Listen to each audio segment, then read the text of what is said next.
Hello everyone. मेरा नाम सृजन वर्मा है। मैंने सिविल सर्विस 2020 में ऑल इंडिया रैंक 39 हासिल की है। मेरा ऑप्शनल इलेक्ट्रिकल इंजीनियरिंग था और मैं इसी के रिलेशन में आज आपसे अपनी स्ट्रैटेजी और आपके जो जनरल डाउट्स होते हैं उनको एड्रेस करने की कोशिश करूंगा। तो शुरू करने के पहले मैं आपको अपना स्कोर बता देता हूँ। सिविल सर्विस 2020 के इलेक्ट्रिकल पेपर वन में मेरे 163 और पेपर टू में मेरे 153 मार्क्स हैं। टोटल मेरा इलेक्ट्रिकल ऑप्शनल में 316 था इस बार। तो बिगिन करने से पहले सबसे पहले तो जो जनरल क्वेश्चन होता है कि क्यों इलेक्ट्रिकल ऑप्शनल हमें लेना चाहिए। इलेक्ट्रिकल ऑप्शन लेने के दोनों प्रोज और कॉन्स हैं। प्रोज की अगर हम लोग बात करें, जो मुझे लगता है कि पहली चीज, अगर आपका ग्रेजुएशन सब्जेक्ट है तो ये इकलौता ऐसा सब्जेक्ट होता है जिसके बारे में आपको थोड़ी प्रीवियस अंडरस्टैंडिंग होती है, प्रीवियस नॉलेज होती है। तो यू आर अवेयर कि सिलेबस कितना बड़ा है, पेपर के क्वेश्चंस किस टाइप के आ सकते हैं। तो वो आपके लिए एक बेसिक फेमिलियरिटी होती है पहली। दूसरी चीज, अगर राइटिंग स्किल्स की बात करें तो इसमें बहुत डिसेंट राइटिंग स्किल्स नहीं चाहिए होते हैं, जैसे कि सोशियोलॉजी या एंथ्रोपोलॉजी या बाकी ऑप्शनल में चाहिए होते हैं। यहाँ पे मोस्टली न्यूमेरिकल्स होते हैं और कुछ थ्योरेटिकल क्वेश्चंस होते हैं। थ्योरेटिकल क्वेश्चंस भी टेक्निकल नेचर के होते हैं, तो वहाँ पे आपकी राइटिंग स्किल्स नहीं टेस्ट हो रही होती है, वहाँ पे आपकी सिर्फ इंफॉर्मेशन टेस्ट हो रही होती है। और अगर बात करें तो अगर सब्जेक्टिविटी ऑफ स्कोरिंग मार्क्स की बात करें तो यहाँ पे मुझे लगता है कि थोड़ा सा ज्यादा प्रिडिक्टेबल होता है कि आपके मार्क्स अच्छे आएंगे कि खराब आएंगे। हालांकि नॉर्मलाइजेशन की वजह से हम एग्जैक्ट नहीं प्रिडिक्ट कर सकते कि कितने मार्क्स आएंगे, बट हाँ, अगर मेरे न्यूमेरिकल सही हैं, आंसर सही आ रहे हैं, तो आई नो कि मुझे उसमें अच्छे मार्क्स ही मिलेंगे। अगर न्यूमेरिकल गलत हो गया तो मुझे पता है कि मेरा ये क्वेश्चन गलत हो गया, इसके मार्क्स मुझे नहीं मिलेंगे।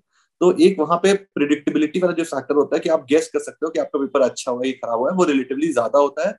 और अगर चीजें सही हैं तो देर इज नो रीजन कि क्यों जो आपकी कॉपी चेक कर रहा है वो आपके मार्क्स डिडक्ट कर देगा। तो वो एक बहुत श्योरिटी ऑफ मार्क्स होती है वहां पे।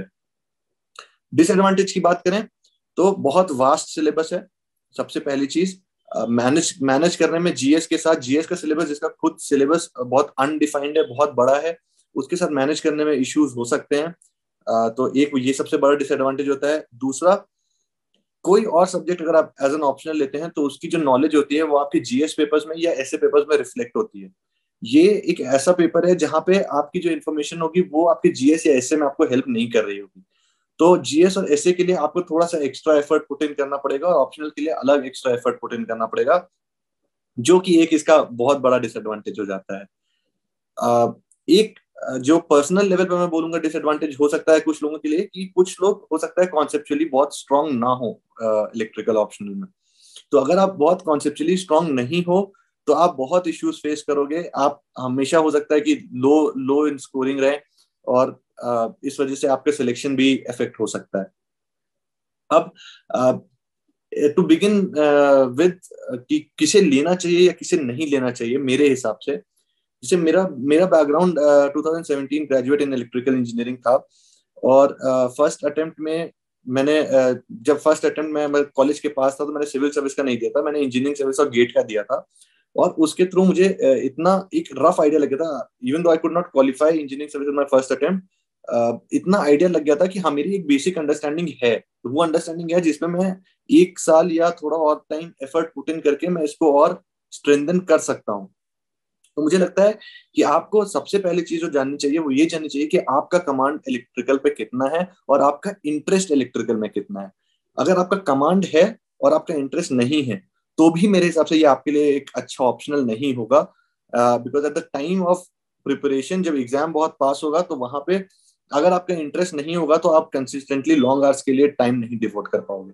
तो rather than only one thing कि आपका कंसेप्चुअली कितने स्ट्रांग हो, आपका इंटरेस्ट कितना है, आपको वो भी एनालाइज करना चाहिए। जो कॉन्सेप्चुअली बहुत वीक है और अभी अभी प्रिपरेशन स्टार्ट करना चाह रहा है, मैं उसको बोलूंगा कि अगर आप अवॉइड कर सकते हो इलेक्ट्रिकल ऑप्शनल तो वो ज्यादा बेटर होगा। क्योंकि आप जब प्रिपरेशन स्टार्ट कर रहे हो विद वेरी एवरेज और below, I not not even average, below average level of understanding, तो आपका बहुत सिग्निफिकेंट पोर्शन जो होगा वो इलेक्ट्रिकल ऑप्शनल ही ले जाएगा। तो हो सकता है कि आपके जीएस मतलब स्टार्टिंग के कुछ जो अटेम्प्ट्स होंगे वो उसमें आपको जीएस उतना पे ऑफ ना करे जितना आप टाइम पुट इन कर पा रहे हो। तो वो एक ग्रुप हो सकता है जो इलेक्ट्रिकल ऑप्शनल अवॉइड करे। बट अगर आप एक एवरेज या अबव एवरेज अंडरस्टैंडिंग रखते हो तो electrical optional can be a life changing decision for you. तो अगर मेरे केस में देखा जाए, जो मैंने डिसीजन लिया था 12th के बाद इलेक्ट्रिकल इंजीनियरिंग ऑप्शनल लेने का, it has been a life changing decision for me. अगर मेरा सिविल सर्विस नहीं भी होता तो I had an engineering service electrical से मैंने अपियर किया था, और उसमें भी मेरे पास एक सर्विस थी रेलवेज की। तो that in itself is a very respectable job. और इफ नॉट हियर, मेरे गेट में भी मेरी रैंक अच्छी थी, तो मुझे गेट से भी अच्छे ऑप्शंस थे ज्वाइन करने के लिए। तो मैं बस ये बताना चाहता हूँ कि एक छोटा सा डिसीजन कैसे आपकी लाइफ को बहुत ज्यादा इफेक्ट कर देता है। तो अगर अगर आपको थोड़ा सा भी कॉन्फिडेंस है अपने इलेक्ट्रिकल इंजीनियरिंग पे, तो that optional can be a life changing opportunity for you. तो आपको डेफिनेटली उसको ट्राई करना चाहिए। बट अगर आपको लगता है कि आपको उतना वास्ट सिलेबस मैनेज करने में, क्योंकि आपका इंटरेस्ट नहीं है या for whatever reason you think आपको नहीं चूज करना चाहिए, तो आप डेफिनेटली आप किसी और ऑप्शन को भी चूज कर सकते हो। उप्स, इस रुकावट के लिए सॉरी, पर आपकी यूपीएससी की तैयारी में कोई बाधा ना आए, चाहे वो रिसोर्सेस की हो या सही गाइडेंस की। इसके लिए पिछले 5 साल से sleepy classes quality content provide कर रहा है अफोर्डेबल प्राइसेस पे।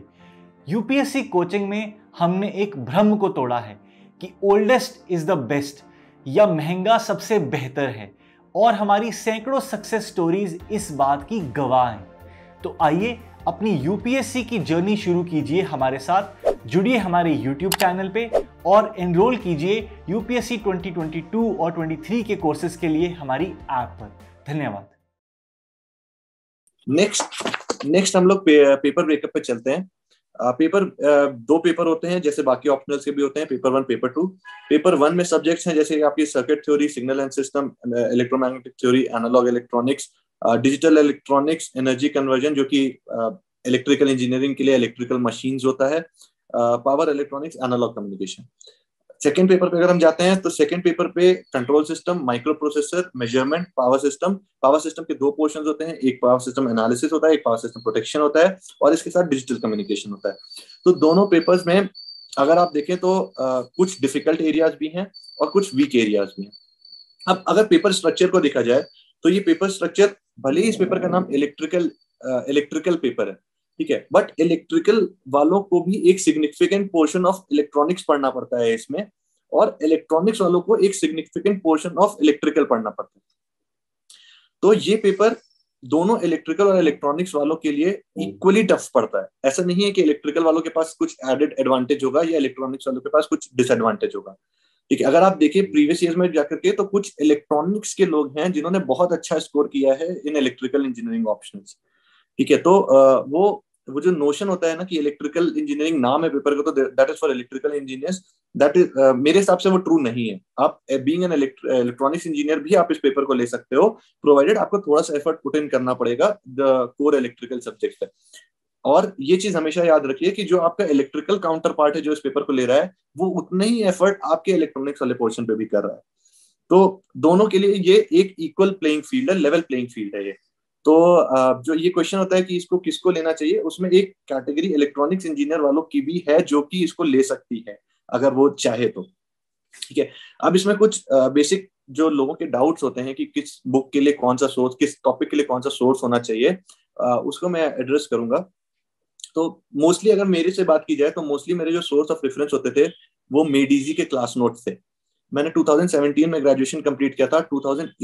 2017 टू 2018 मैंने मेडीजी का online course classroom course join कर रखा था। मैं उनका क्लासरूम स्टूडेंट था। 1 साल मैंने इलेक्ट्रिकल इंजीनियरिंग ही पढ़ी। इसलिए पढ़ी क्योंकि मुझे पता था कि इंजीनियरिंग सर्विस और गेट मेरे बैकअप प्लान हो सकते हैं for my future civil service preparation. तो मुझे इलेक्ट्रिकल इंजीनियरिंग पे कमांड चाहिए थी, उस लेवल का कंफर्ट चाहिए था जहां पर मैं बोल सकूं कि हाँ, अगर मैं सिविल सर्विस देने जा रहा हूं तो electrical engineering will be my strength for that paper. तो इसलिए मैंने 1 साल डेडिकेट किया अपने आप को इंजीनियरिंग सर्विस की प्रिपरेशन के लिए। मेडीजी के जो नोट्स थे मैंने बहुत प्रॉपरली वो नोट्स बनाए थे। हार्ड कॉपी में वो नोट्स हैं, सॉफ्ट कॉपी में है नहीं, तो मैं आपके साथ शायद शेयर ना कर पाऊं। बट मेरे प्राइमरी सोर्स ऑफ रेफरेंस जो थे वो वही थे। इसके अलावा कुछ टॉपिक्स ऐसे थे जिनके लिए मैंने बुक्स रेफर करी, कुछ टॉपिक्स ऐसे भी थे जो इंजीनियरिंग सर्विस में थे और सिविल सर्विस में नहीं थे, जिसको मैं एड्रेस करूंगा। और ऐसी भी चीजें मैं बताऊंगा जो इलेक्ट्रॉनिक्स पर्सपेक्टिव से लोगों को जानना चाहिए, कि इलेक्ट्रॉनिक्स बैकग्राउंड वाले जो लोग हैं उनको इलेक्ट्रिकल इंजीनियरिंग में जो इंफॉर्मेशन चाहिए प्रिपरेशन करने के लिए, ऑप्शनल चूज करने के लिए, वो भी मैं यहाँ पे आपके साथ शेयर करूंगा। तो पहले तो ये देख लेते हैं कि कौन से ऐसे टॉपिक्स हैं जो इंजीनियरिंग सर्विस में नहीं है और सिविल सर्विस में है। तो सबसे इंपॉर्टेंट जो एक है इलेक्ट्रोमैग्नेटिक फील्ड थ्योरी जो होता है। इलेक्ट्रोमैग्नेटिक फील्ड थ्योरी जितना हम इंजीनियरिंग सर्विस में पढ़ते हैं वहां से आगे बिल्डअप होकर के यहाँ पे स्टार्ट होता है। तो उसके लिए आपको जैसे मैंने किया था, तो एक साडिकू बुक है, साडिकू बुक को मैंने रेफर किया था। इसके अलावा नेक्स्ट आईएएस के हैंड रिटन नोट्स मुझे मिल गए थे इलेक्ट्रोमैग्नेटिक फील्ड थ्योरी के, तो मैंने उसको रेफर किया था। तो ये दो सोर्स ऑफ इंफॉर्मेशन थी इलेक्ट्रोमैग्नेटिक फील्ड थ्योरी के लिए। इसके अलावा अगर बात करें power system protection, power system protection engineering service में वो पावर सिस्टम एनालिसिस के अंदर ही इंक्लूडेड होता है। यहाँ पे उसका वेटेज थोड़ा सा ज्यादा हो जाता है, जिसके लिए आपको थोड़ा सा ज्यादा प्रिपेयर करना पड़ता है। तो वो प्रिपरेशन के लिए भी मेरे पास जो नेक्स्ट आईएएस के हैंड रिटन नोट्स थे वो, और इसके साथ नागरथ कोठारी की पावर सिस्टम इंजीनियरिंग बुक आती है, उस बुक की कुछ चीजें आप रेफर कर सकते हो डिपेंडिंग अपॉन कि प्रीवियस ईयर पेपर में आप देख लो कि क्या चीजें पूछी गई हैं क्या नहीं पूछी गई हैं, तो वो टॉपिक्स आप इससे पढ़ सकते हो। अब एक जो बहुत बड़ा इश्यू होता है वो होता है कम्युनिकेशन वाला, analog communication in paper 1 and digital communication in paper 2। तो कम्युनिकेशन वाले पोर्शन के लिए मैंने एक बुक थी डॉक्टर संजय शर्मा की, उसको रेफर किया था। इसके साथ मैंने इलेक्ट्रॉनिक्स की जो मेडीजी के नोट्स थे, मेडीजी के जो क्लासरूम नोट्स इलेक्ट्रॉनिक्स बैच के होते थे वो मैंने लिए थे और उसको मैंने पढ़ा। तो दे वर मोर कॉम्प्रिहेंसिव। इसका एक रीजन ये था कि when you are competing with electrical optional you should always realise कि वहां पे या इलेक्ट्रिकल बैकग्राउंड के लोग होंगे या इलेक्ट्रॉनिक्स। ऐसा नहीं होगा कि कोई और दूसरा फील्ड का इलेक्ट्रिकल ऑप्शनल लेकर के आएगा। इलेक्ट्रॉनिक्स में भी इलेक्ट्रिकल में जो बेस्ट ब्रेन्स होंगे या इलेक्ट्रॉनिक्स में जो बेस्ट ब्रेन्स होंगे वो लोग होंगे जिन्होंने probably get engineering service qualify कर रखा है। अगर आप फ्रेशर हो तो उस पर्सपेक्टिव से मैं बता रहा हूँ, तो आपको ये देखना है कि उनकी लेवल ऑफ प्रिपरेशन कितनी है। जितनी उनकी लेवल ऑफ प्रिपरेशन है आपको भी उतना ही प्रिपेयर करना है। उससे ज्यादा आप करोगे ठीक है फाइन, आपके नंबर ज्यादा आएंगे, डेफिनेटली ज्यादा आएंगे, but that will take some extra efforts. तो मेरी ये थी कि मेरा जो कंपटीशन है उसमें बेस्ट जो compete कर रहा होगा that will be the person जिसके पास इलेक्ट्रॉनिक्स में इंजीनियरिंग सर्विस का एक्सपीरियंस होगा। और उसके लिए जो मेजर सोर्स ऑफ रेफरेंस हो सकता है वो मेडीजी के क्लास नोट्स ही थे। तो मैंने उसको लिया, उससे रेफर किया, और उसमें मुझे जो टॉपिक्स लगे कि ये पेपर में पूछे जा रहे हैं बट उसमें मिसिंग है, वो मैंने डॉक्टर संजय शर्मा की बुक से कवर कर लिया था। तो इसने मेरे जो कम्युनिकेशन वाला पोर्शन है उसको काफी वो कर दिया था, बैलेंस कर दिया था। हालांकि अगर मतलब पेपर अटेम्प्ट की मैं बात करूंगा आपसे आगे, तो मैं तब भी आपको ये बताऊंगा कि कम्युनिकेशन आज भी मेरा बहुत वीक एरिया है और मुझे उसमें अभी भी इतना कॉन्फिडेंस नहीं है। सेम चीज इलेक्ट्रॉनिक्स वाले के पर्सपेक्टिव से अगर मैं बात करूं तो उनके लिए भी पावर इलेक्ट्रॉनिक्स या मशीन्स वीक एरियाज होंगे जिन पे उन्हें उतना कंट्रोल नहीं होगा या उतना कंफर्ट नहीं होगा। तो आप भी ये चीज ध्यान रखना कि आप जो compete कर रहे हो आप उसी के साथ कर रहे हो जो इलेक्ट्रिकल ग्रेजुएट है। तो आप उतना पढ़ो जितना रिक्वायर्ड है from the competition perspective and not from the PhD perspective. ठीक है, तो आप अपने रिसोर्स लिमिट करो और इजीएस्ट सोर्स जो आपके लिए हो सकता है आप उसको स्पॉट करो। मेरे हिसाब से हैंड रिटन नोट्स जो होते हैं मेडीजी के या नेक्स्ट आईएएस के, that can be one of the best primary source of references. इसके बाद आप इसको सप्लीमेंट कर सकते हो किसी बुक से एंड नॉट वाइस वर्सा। तो ये था। इसके बाद इलेक्ट्रॉनिक्स पर्सपेक्टिव से अगर हम आ जाते हैं तो इलेक्ट्रॉनिक्स पर्सपेक्टिव से जैसे पावर इलेक्ट्रॉनिक्स हो गया या इलेक्ट्रिकल मशीन्स हो गया या पावर सिस्टम हो गया, तो उसमें लोगों को इश्यू फेस होता है। उसमें मैं ये बताना चाहूंगा कि पावर इलेक्ट्रॉनिक्स के लिए एक बुक है बिम्ब्रा, आप उसको रेफर कर सकते हो। उसके जो सॉल्व एग्जांपल्स है उससे आप प्रैक्टिस कर सकते हो। मोर और लेस काफी एग्जॉस्टिवली उस बुक में कवर किया गया है। प्राइमरी सोर्स देन अगेन मैं हमेशा सजेस्ट करूंगा कि नेक्स्ट आईएएस एम एडीजी के जो हैंड रिटन नोट्स हैं आप उसको प्राइमरी सोर्स बना करके बिम्ब्रा से उसको सप्लीमेंट करिए, बिम्ब्रा से क्वेश्चंस प्रैक्टिस कर लीजिए। एनर्जी कन्वर्जन यानी कि जो इलेक्ट्रिकल मशीन्स वाला पोर्शन है, इसके लिए मैं आपको ग्रेड करूंगा 2 कैटेगरी में। अगर आप बिगिनर लेवल हो जिसे बिल्कुल भी अंडरस्टैंडिंग नहीं है इलेक्ट्रिकल मशीन्स की, तो आई विल से कि आप अशफाक हुसैन ट्राई कर लो। Ashfaq Hussain is a decent book. आपको सिविल सर्विस के लिए जितना रिक्वायर्ड है उतना आपको उस बुक में मिल जाएगा, क्वेश्चंस भी मिल जाएंगे प्रैक्टिस करने के लिए। तो that can be your primary source of reference. इसके अलावा अगर आपको थोड़ा सा अंडरस्टैंडिंग है इलेक्ट्रिकल मशीन्स की और आपको थोड़ा सा नेक्स्ट लेवल पढ़ना है तो आई से कि नागराज कोठारी की बुक है, आप नागराज कोठारी की बुक को रेफर कर सकते हो। क्वेश्चंस उसमें थोड़े से डिफिकल्ट आपको मिलेंगे प्रैक्टिस करने के लिए, तो क्वेश्चन प्रैक्टिस के लिए आप फिर अशफाक हुसैन भी ट्राई कर सकते हो। ठीक है, इसके बाद पावर सिस्टम एनालिसिस और प्रोटेक्शन के लिए मैंने बताया power system engineering Nagraj Kothari की बुक है, आप उसको रेफर कर सकते हो। तो मोर और लेस बाकी जो आपके सोर्स ऑफ रेफरेंस होंगे वो या तो आप अपनी जो कॉलेज में रिकमेंडेड बुक्स हैं आप उसको भी कंटिन्यू कर सकते हो, या हैंड रिटन नोट्स जो मेड इजी नेक्स्ट आईएएस होंगे आप उससे भी कंटिन्यू कर सकते हो। तो सोर्स ऑफ रेफरेंस में मुझे इतना ही बताना था आपको। डीकेटी यूपीएससी सीएससी, अगर आप केवल सिविल सर्विस परीक्षा के प्रीलिम्स, मेंस और इंटरव्यू के वीडियो देखना चाहते हैं तो सब्सक्राइब करें डीकेटी यूपीएससी सीएससी चैनल। यहाँ आपको टॉपर्स के वीडियो रैंक के हिसाब से अरेंज मिलेंगे। चैनल के लिंक के लिए डिस्क्रिप्शन बॉक्स में जाएं। नेक्स्ट आईएएस और मेड इजी के जो नोट्स हैं वो दिल्ली में आपको बहुत इजीली साकेत के पास, लाडो सराय के पास आपको मेड इजी के, और ओल्ड राजेंद्र नगर में आपको नेक्स्ट आईएएस के मिल जाएंगे बहुत इजीली अगर आपको चाहिए तो। इन केस आप दिल्ली में नहीं रहते हो, बाहर रहते हो, तो देयर आर शॉप्स जो कि उसको कोरियर करते हैं। You just have to Google and find the names of the shop जो उसको आपको डिलीवर कर रहे हैं, तो आपको वो आपके जहां पे भी आप रहते हो वहां पे आपको वाया कुरियर आपको मिल जाएगा, तो उसमें आपको एक्सेसिबिलिटी का इश्यू नहीं होगा।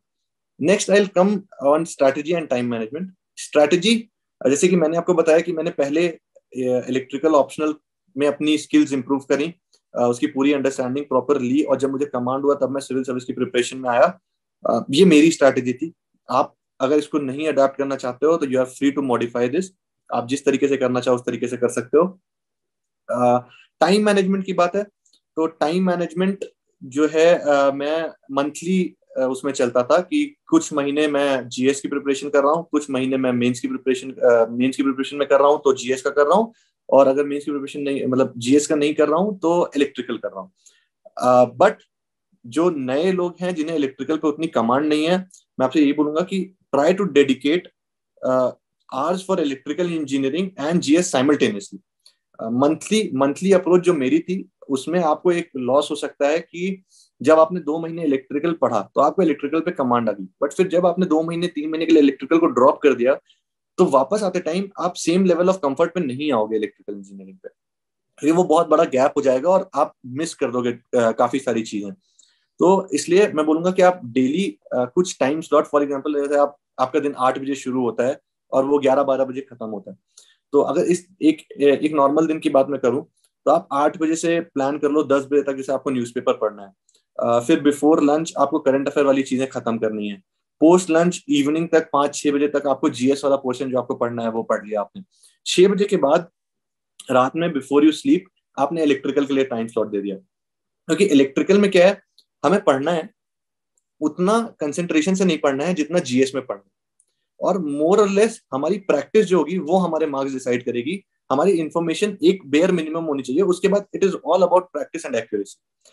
तो आप दिन भर जीएस पढ़ने के बाद, न्यूज़पेपर पढ़ने के बाद, करंट अफेयर्स पढ़ने के बाद प्रैक्टिस कर सकते हो रात में, ठीक है, बट रात में आप जीएस नहीं पढ़ सकते हो, क्योंकि वो फिर दिन भर की थकान के बाद वो चीज आपको उतनी कंसेप्चुअली वो नहीं होगी, अंडरस्टैंडिंग नहीं आएगी आपके वहां पे। तो आप इलेक्ट्रिकल को उस तरीके से कर सकते हो। बेस्ट चीज इलेक्ट्रिकल का यही है कि दिन भर जीएस पढ़ने के बाद जब आप न्यूमेरिकल सॉल्विंग या प्रॉब्लम सॉल्विंग पे आओगे तो आपको एक अलग इंटरेस्ट मिलेगा, देर वहां पे फिर आपको सॉल्व करना है, हर क्वेश्चन अलग होगा, हर में फॉर्मूले अलग लगेंगे, और उतना ज्यादा बोरिंग नहीं होगा जितना कंसिस्टेंटली बुक लेकर के बार बार पढ़ना होता है। तो that is one of the best thing जो इलेक्ट्रिकल की होती है। रही बात अगर ये तो मैंने डेली स्ट्रैटेजी की बात करी, अगर मंथली स्ट्रैटेजी की बात करें तो एटलीस्ट प्रीलिम्स के 3 महीने पहले तक, 3 से 4 महीने पहले तक आप इलेक्ट्रिकल को पढ़िए, तब तक आप इलेक्ट्रिकल को मत छोड़िए, एंड ट्राई कि जो last month of electrical preparation है उसमें भी आपके पास एक शॉर्ट नोट्स हो, जिसको आप जैसे वीकली वंस या 2 वीक में वंस एक बार 1-2 घंटे में ही सही बट आप पलट सको। तो उससे क्या होगा कि जो आपके इलेक्ट्रिकल के फॉर्मूलेज वगैरह हैं या ऐसे कॉन्सेप्ट्स हैं जो आप भूल जाते हो, वो आपके लिए बहुत इजी टू रिमेम्बर हो जाएगा, क्योंकि 3-4 महीने के अगर गैप आता है तो आप उस चीजों को भूलने के बहुत ज्यादा प्रोन हो जाते हो। बट अगर आपके पास शॉर्ट नोट्स हैं और आप उसको रेगुलरली कुछ टाइम पे रिवाइज कर ले रहे हो तो आपको वो चीजें भी याद रहेंगी। तो ये एक स्ट्रैटेजी आपकी इलेक्ट्रिकल की हो सकती है। इलेक्ट्रिकल की टेस्ट की अगर बात करें या प्रॉब्लम सॉल्विंग की बात करें तो वो बहुत इंपॉर्टेंट हो जाता है, because unlike any other optional हमारे जो टेक्निकल ऑप्शनल होते हैं इसमें मेजरली डिपेंड करता है कि आप कितने एक्यूरेटली सॉल्व कर पा रहे हो। एक्यूरेसी तभी डेवलप होगी जब आप प्रॉपरली प्रैक्टिस करके जाओगे। बहुत सारे लोगों को मैं जानता हूं जो थ्योरी पे बहुत ज्यादा टाइम स्पेंड करते हैं इलेक्ट्रिकल के, और they miss on the aspect of practising. तो उसका बहुत बड़ा डिसएडवांटेज होता है कि जब आप पेपर देने जाते हो तो एक तो आपका पेपर पूरा नहीं होगा, जितना आपको आता है आप उतना अटेम्प्ट नहीं कर पाओगे। दूसरा, वहां पे जितना आप अटेम्प्ट भी कर पाओगे वहां पे आप बहुत सिली मिस्टेक्स कर दोगे, कैलकुलेशन मिस्टेक्स हो जाएंगी। And once there is a calculation mistake, आपके जो उस क्वेश्चन के मार्क्स हैं वो टोटली जो चेक कर रहा है उसका डिस्क्रिशन हो जाता है कि अगर उसने स्पॉट कर लिया कि आपने केयरलेस मिस्टेक की है तो हो सकता है वो आपको 50-60% मार्क्स दे दे। अगर उसने स्पॉट नहीं किया तो हो सकता है वो आपको 0 भी देके चला जाएगा। तो दैट इज टोटली सब्जेक्टिव कि वो आपको कितने मार्क्स देना चाहता है। इसलिए मेरी अप्रोच हमेशा ये होती थी कि मैं भले ही क्वेश्चंस थोड़े कम अटेम्प्ट करूं बट एक्यूरेसी से करूंगा, और मुझे पता था कि एक्यूरेसी प्रैक्टिस के साथ ही आती है। तो इसलिए मैं जब भी इलेक्ट्रिकल पढ़ता था, जिस टाइम के लिए भी पढ़ता था, अगर मैं पढ़ रहा हूं तो उससे ज्यादा टाइम मैं प्रैक्टिस कर रहा हूँ, क्वेश्चन सॉल्व कर रहा हूँ। अब ये बात आती है कि क्वेश्चन प्रैक्टिस करना कहाँ से है। तो क्वेश्चन प्रैक्टिस करने के लिए आपके पास बहुत सारे सोर्स हो सकते हैं। मैं अपने सोर्स आपके साथ शेयर करूंगा। मेरे प्राइमरी सोर्स जो होते थे वो टेस्ट सीरीज होती थी। मैंने जैसे नेक्स्ट आईएएस की एक टेस्ट सीरीज मैंने ज्वाइन कर रखी थी जो मुझे खुद देनी थी। इसके अलावा जो नेक्स्ट आईएएस की प्रीवियस ईयर की टेस्ट सीरीज थी इलेक्ट्रिकल की, वो भी मेरे पास थी। तो जब मुझे प्रैक्टिस करना होता था तो मैं उसके थ्रू प्रैक्टिस करता था। इसके अलावा मेरे पास जो इंजीनियरिंग सर्विस की जो टेस्ट सीरीज होती है, इंजीनियरिंग सर्विस में और सिविल सर्विस में बहुत सारे सब्जेक्ट कॉमन है, कुछ डिफरेंट भी हैं। तो डिफरेंट वाले टॉपिक्स आप स्किप कर सकते हो, बट बाकी जो चीजें हैं आप उनके क्वेश्चंस प्रैक्टिस कर सकते हो। Same for the previous year, engineering service के प्रीवियस ईयर और सिविल सर्विस के प्रीवियस ईयर, ये दो भी आपके लिए प्रैक्टिस सेट्स होते हैं कि आप यहाँ से प्रैक्टिस करके आप अपनी एक्यूरेसी और अपनी जो भी आपको कमांड जो आप जिस लेवल का एक्सपेक्ट करते हो आप वहां से कर सकते हो। प्रायोरिटाइज करने की बात है तो पहली प्रायोरिटी मेरी सिविल सर्विस की प्रीवियस ईयर, सेकंड प्रायोरिटी मेरी इंजीनियरिंग सर्विस की previous year, third priority previous year next IAS test series, fourth priority present year next IAS test series, और इसके बाद इंजीनियरिंग सर्विस की टेस्ट सीरीज जो मुझे अगर अवेलेबल हो गई तो। बुक्स जो थी, जो रेफरेंस बुक्स थी, उनकी प्रैक्टिस मैंने सिर्फ उन टॉपिक्स के लिए किया था जो इंजीनियरिंग सर्विस और सिविल सर्विस में डिफरेंट है। For example transmission lines, EMFT में जो ट्रांसमिशन लाइंस वाला पोर्शन है, रिफ्लेक्शंस वाला पोर्शन है, उन सब चीजों की प्रैक्टिस मैंने यहाँ से की थी। कम्युनिकेशन के कुछ क्वेश्चंस, क्योंकि कम्युनिकेशन मैं बुक के सिग्निफिकेंट पोर्शन से पढ़ता था, तो मैंने कम्युनिकेशन भी वहां से कुछ प्रैक्टिस किए थे। बट मोस्टली मेरा सोर्स ऑफ प्रैक्टिस बुक्स नहीं होती थी। तो ये मैं प्रैक्टिस के हिसाब से बताना चाहूंगा। दूसरी चीज जो बहुत इंपॉर्टेंट है, calculator. Calculator can do wonders for you. अगर आपको कैलकुलेटर की हिडन पावर्स नहीं पता है तो प्लीज यूट्यूब करके try to get a command over the calculator first. Electrical engineering में द बेस्ट थिंग इज कि जितने भी कैलकुलेशंस होते हैं आप मोस्ट ऑफ देम आप कैलकुलेटर पे कर सकते हो, और इसलिए कैलकुलेटर पे आपकी कमांड बहुत ज्यादा जरूरी है। ये आपकी एक्यूरेसी को भी इंप्रूव करता है और आपके टाइम को भी सेव करता है। ठीक है, तो कैलकुलेटर तो आपको मतलब मस्ट है। कभी भी आप प्रैक्टिस कर रहे हो, मेरे साथ भी होता था कि प्रैक्टिस कर रहे हैं, सोल्यूशन फॉर्मूला लिख दिया, डेटा लिख दिया, फिर सॉल्व करने का मन नहीं है, सोच दिया कि हाँ ऐसे ऐसे आंसर आ जाएगा, स्किप कर देते हैं। बट नहीं, अगर आप उस स्टेज तक आ रहे हो, एक स्टेज और बचा है, कैलकुलेटर में वैल्यूज एंटर करके आंसर कैलकुलेट करके फिर आगे जाए, तो वो अश्योर करता है कि आपकी कैलकुलेटर की भी प्रैक्टिस हो रही है और आपने जो ऊपर किया है उसको भी वेरीफाई करता है कि वो सही है कि नहीं। तो calculator is your best friend, always keep it along with you. हाँ, तो नेक्स्ट चीज कि जब प्रिपरेशन हो गई, हमने पढ़ लिया, तो अब मुझे जानना है कि मैं अटेम्प्ट कैसे करूं पेपर। बिकॉज जीएस में भी हम बोलते हैं कि जीएस में भी आंसर को स्ट्रक्चर करने का एक तरीका होता है।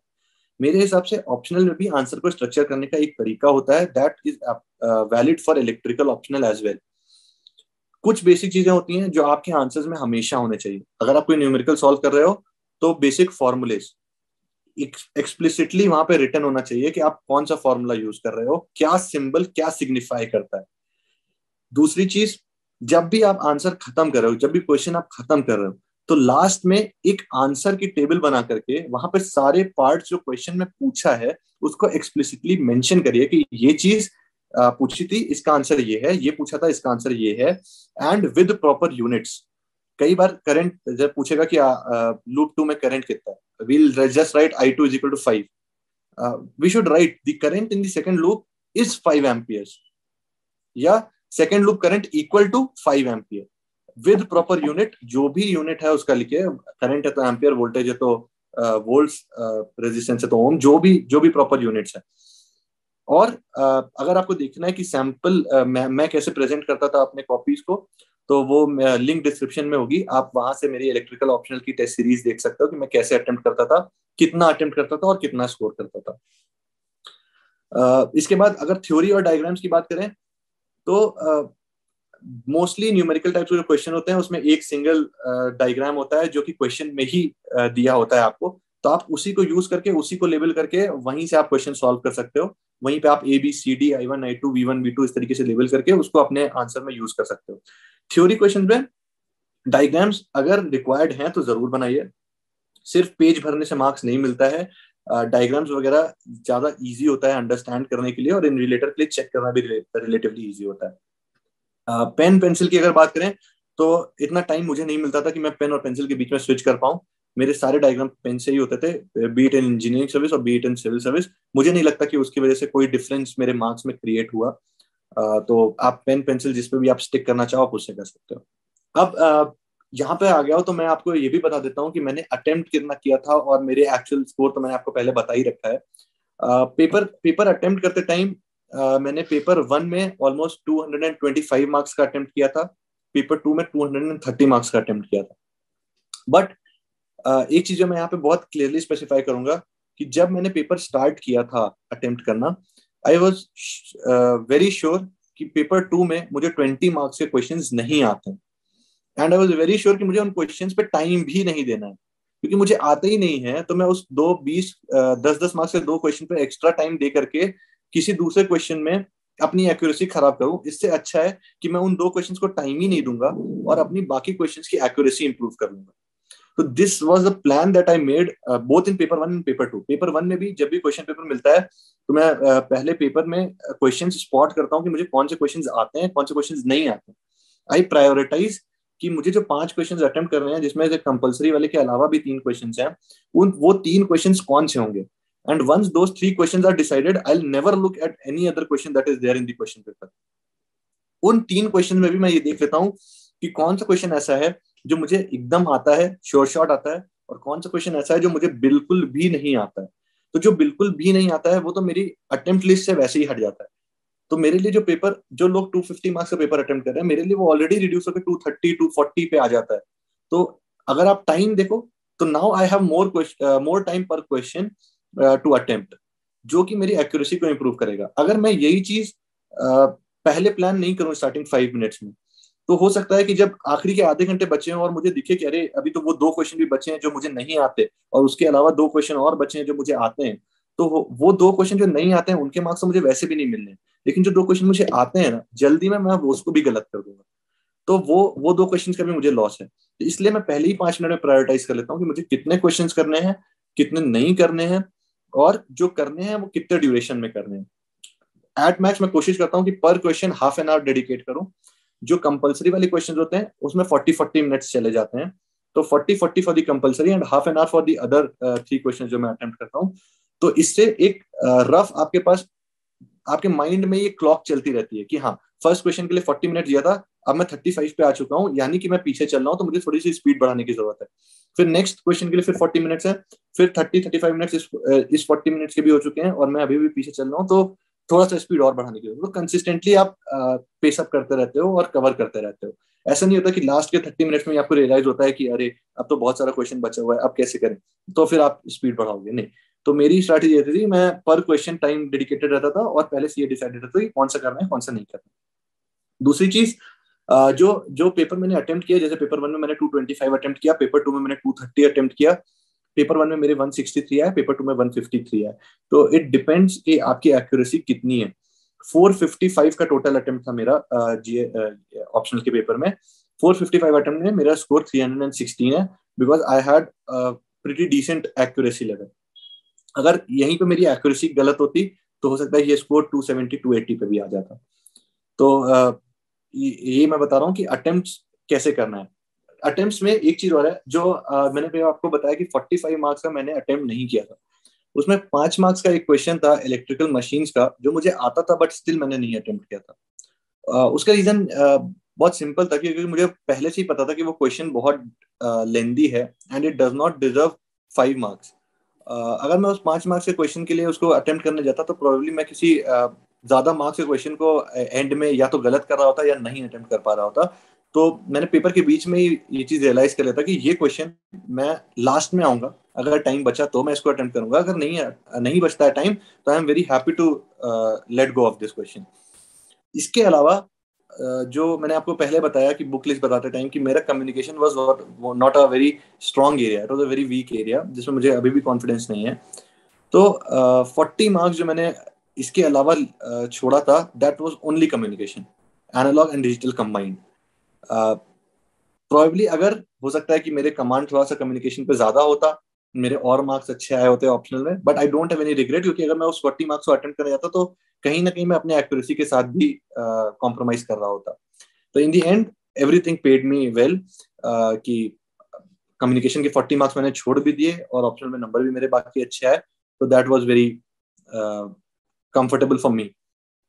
सेम चीज मैं आपसे बोलूंगा कि जैसे रिसेंट टाइम में मैंने अभी लोगों के फीडबैक भी देखे कि 2021 पेपर को लेकर के कि पेपर बहुत डिफिकल्ट आया है और देयर आर टॉपिक्स जो कि अब कन्वेंशनल क्वेश्चन जिन पे नहीं आ रहे हैं, अनकन्वेंशनल क्वेश्चंस आ रहे हैं, और बहुत नेगेटिव सेंटिमेंट्स भी था लोगों में कि इलेक्ट्रिकल ऑप्शनल अब लेने लायक नहीं है, मत लो। तो मैं बस एक चीज ये कहना चाहूंगा कि यू हैव टू आइडेंटिफाई कि तुम्हें 500 मार्क्स का पेपर नहीं अटेम्प्ट करना है। There will always be tough questions जिनको आप ऑप्शनल क्वेश्चंस में स्किप कर सकते हो। कंपलसरी में अगर डिफिकल्ट क्वेश्चन है, हाँ, then it becomes a slightly disadvantages for you, but अगर वो ऑप्शनल वाले क्वेश्चंस में है टफ क्वेश्चंस तो यू कैन स्किप दैट। और स्टिल एक अच्छे डिसेंट अटेम्प्ट के साथ, एक अच्छी डिसेंट एक्यूरेसी के साथ you can score very easily 300 plus. You can be assured of 300 plus in technical options rather then in other optionals.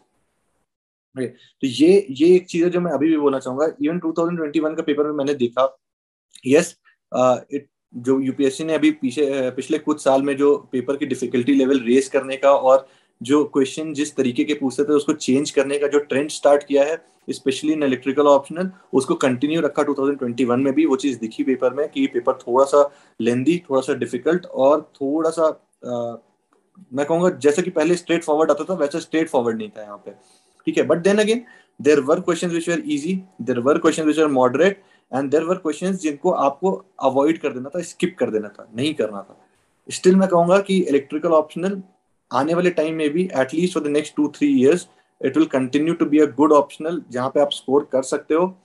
उससे ज्यादा की मैं गारंटी इसलिए नहीं कर रहा बिकॉज यू नेवर नो कब यूपीएससी सिलेबस रिवाइज कर दे, एंड अगर रिवाइज होता है तो it can go both in the favour of the electrical optional और both against the electrical optional as well. तो मेरे हिसाब से इस समय मैं अभी भी मैं जो लोग प्रिपेयर करने आ रहे हैं उन्हें रिकमेंड करूंगा कि आप इलेक्ट्रिकल ऑप्शनल लीजिए क्योंकि that is more scoring than other optionals. There is one thing that I like to tell you all. पहली बात तो जब प्रिपरेशन करिए तो आप टॉपिक वाइज मत करिए, पेपर वाइज मत करिए। आप ये ध्यान रखिए कि हर सब्जेक्ट का इक्वल वेटेज है। एंड अगर मैं आपसे अभी भी ये चीज शेयर करूं कि पेपर 1 और पेपर 2 के जो सब्जेक्ट्स हैं मुझे अभी भी नहीं याद है कि किस पेपर में कौन से सब्जेक्ट्स हैं। इट वाज जस्ट दैट कि मुझे पता था कि ये सब्जेक्ट सिलेबस में है तो मुझे पढ़ना है। इवन पेपर 1 पेपर 2 का क्लासिफिकेशन भी मैं अगर आप पेपर बाय पेपर बोलोगे तो मैं नहीं बता पाऊंगा आपको कि ये किस में। तो कोई भी चीज ज्यादा इंपॉर्टेंट नहीं है, कोई भी चीज कम इंपॉर्टेंट नहीं है। इस चीज को रियलाइज करके हर सब्जेक्ट को आपको एज अ होल पढ़ना है रादर देन कि इस चीज में ये पढ़ लेते हैं, इस चीज में ये छोड़ देते हैं। इस पे तो पिछले 3-4 साल से क्वेश्चन नहीं आया है। हाँ, देयर आर एरियाज जिन पे यूपीएससी ने आज तक कभी सवाल नहीं पूछा, आप उसको बहुत कंफर्टेबली लीव कर सकते हैं even though that is mentioned in the syllabus. But अगर रिसेंट 3-4 साल में कभी भी किसी भी एरिया से क्वेश्चन आया है तो उससे दोबारा सवाल आने की प्रोबेबिलिटी ज्यादा है। Do not skip those portions. उन चीजों को एक बेयर मिनिमम के साथ ही सही, लेकिन उसको पढ़ के चाहिए, ताकि अगर वहां पे कोई क्वेश्चन आता है और बहुत इजी स्टैंडर्ड का आता है तो आप उसमें डिफिकल्टी नहीं फेस करें। We have to do those questions which are easy and moderate. We can invest some time in those hard questions and score, and we have to leave those very hard questions जो कि probably किसी से नहीं हो रहे होंगे। तो इस मेंटालिटी के साथ अगर आप पेपर में जाओगे तो आपको बहुत क्लियर वो होगा, सेट होगा कि आपको कितना अटेम्प्ट करना है और कितने में कितना आप स्कोर कर सकते हो। ये बहुत क्लियरली डिफाइंड होगा। ये चीज इसकी बात करें तो ये चीज आती है टेस्ट सीरीज के थ्रू। जितनी आप टेस्ट सीरीज प्रैक्टिस करोगे एग्जाम लाइक एटमॉस्फेयर में, सेंटर पे जाके, सेंटर पे बैठ के इन प्रॉपर टाइम कि 3 घंटे का पेपर है तो 3 घंटे में ही उसको करना है, आप जितना वो करोगे उतना आपका टेम्परामेंट बढ़ेगा एग्जाम हॉल में बैठ के पेपर सॉल्व करने का।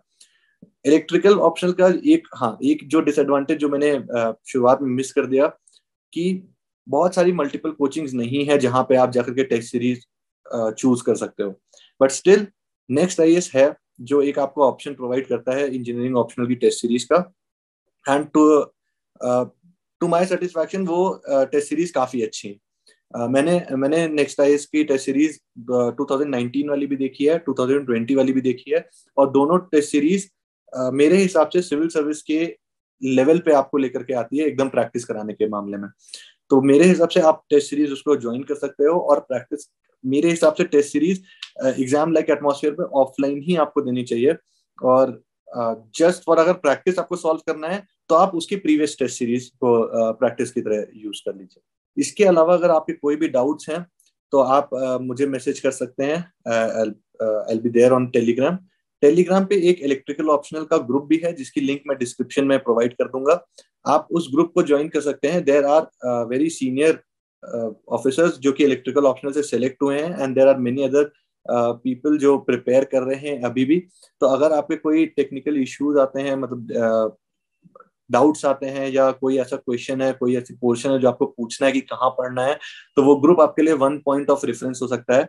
आई नो कि इलेक्ट्रिकल ऑप्शनल बहुत लिमिटेड लोगों का होता है, तो शायद आपके डायरेक्ट इन्फॉर्मेशन में कोई ना हो जिससे आप इलेक्ट्रिकल ऑप्शनल में कनेक्ट कर सको, तो आई प्रोवाइड दैट लिंक। आप वहां पे बहुत सारे इलेक्ट्रिकल ऑप्शनल के कैंडिडेट से मिल सकते हो, बात कर सकते हो, and you can get your doubts clear from them. I wish all of you best of luck and may you succeed in all the ambitions that you have. Thank you.